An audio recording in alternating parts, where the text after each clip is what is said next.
नमस्कार साथियों, इसमें हम देखेंगे अब की बार कि जो मैथ का अगला चैप्टर है हमारा 1.2, उसमें जो अपरिमेय संख्याओं को सिद्ध करने के बारे में पूछा जाता है, जो कि बोर्ड परीक्षा में एक दो क्वेश्चन हर वर्ष पूछे जाते हैं।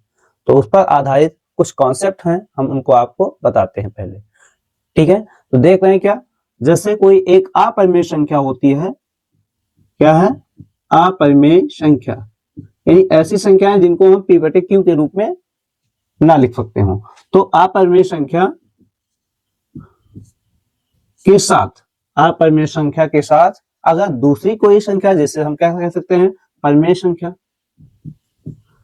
परिमेय संख्या को क्या करते हैं हम जोड़ देते हैं, परिमेय संख्या को जोड़ देते हैं।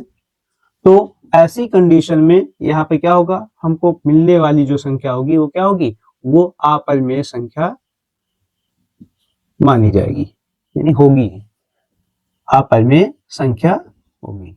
जैसे हमने अपरिमेय संख्या में ले लिया क्या, या फिर परिमेय संख्या, जैसे क्या है, हमने परिमेय संख्या हमने ली 5, 5 में हमने √3 लिख दिया, तो ये संख्या हमारी क्या मानी जाएगी, ये संख्या हमारी मानी जाएगी अपरिमेय संख्या। यानी एक परिमेय संख्या के साथ में हमने अपरिमेय संख्या जोड़ दी, तो ये संख्या हमारी किस रूप में होगी, अपरिमेय संख्या के रूप में होगी।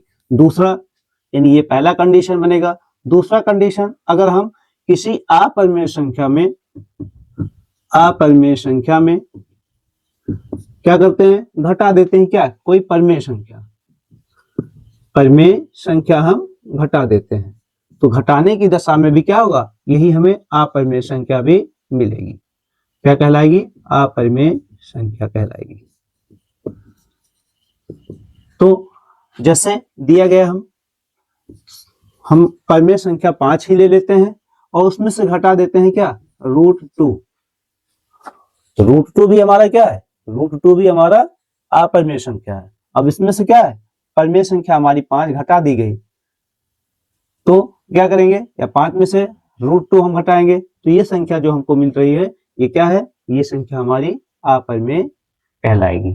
ठीक है, तीसरा कंडीशन यहाँ पर हमको मिलेगा क्या, तीसरे कंडीशन में यहाँ पर गुणा करा दिया जाए, अपरिमेय संख्या के साथ किसी परिमेय संख्या का गुणा कर दिया जाए। तो अपरिमेय संख्या, इसमें हम क्या कर दें, गुणा करा दे किसी हम परिमेय संख्या का, तो ऐसी कंडीशन में भी हमें क्या मिलेगा, हमें संख्या अपरिमेय के रूप में ही मिलेगी, अपरिमेय संख्या के रूप में मिलेगी। अब यहां से देख रहे हैं, जैसे यहाँ पर अपरिमेय संख्या में हमने √2 रख दिया, और यहाँ पर परिमेय संख्या के रूप में हमने लिख दिया क्या, 3। तो इन दोनों का जो गुणनफल हुआ वो हमें 3√2 के रूप में मिला, जो कि क्या है, एक अपरिमेय संख्या ही मानी जाएगी।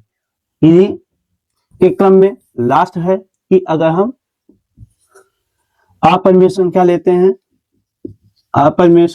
हैं, तो उसके साथ अगर हम भाग दे देते हैं किसका, अपरिमेय संख्या, यहाँ पर परिमेय संख्या का, तो ये कंडीशन भी हमारी क्या होगी, ये कंडीशन भी हमारी अपरिमेय संख्या की ही होगी, अपरिमेय संख्या की होगी। जैसे हमने लिया नंबर कोई, जिसमें हमारी क्या है, कोई परिमेय संख्या हमने मान लिया क्या, 1 रख दिया, ठीक है, इसमें हमने डिवाइड लगा दिया किसका, हमने 7 का लगा दिया, √7 का क्या है, डिवाइड लगा दिया। तो ये क्रम क्या है, ये अनुपात में चला जाएगा, तो 1/√7, और √1/√7 हमारा क्या होगा, अपरिमेय संख्या का रूप ही होगा।